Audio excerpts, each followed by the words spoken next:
So what's up guys? So dito tayo ngayon nagluluto ng kangkong. So, masarap talaga ito. Masarap, asin.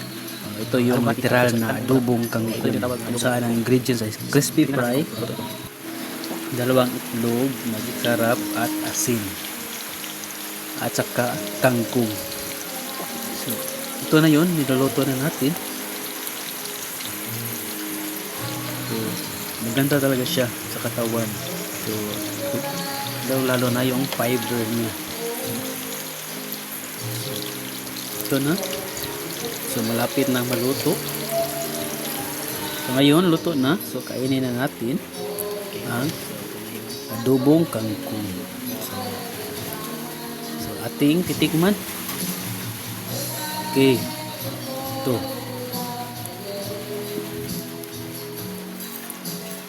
Sarap. Yes. Okay, thank you.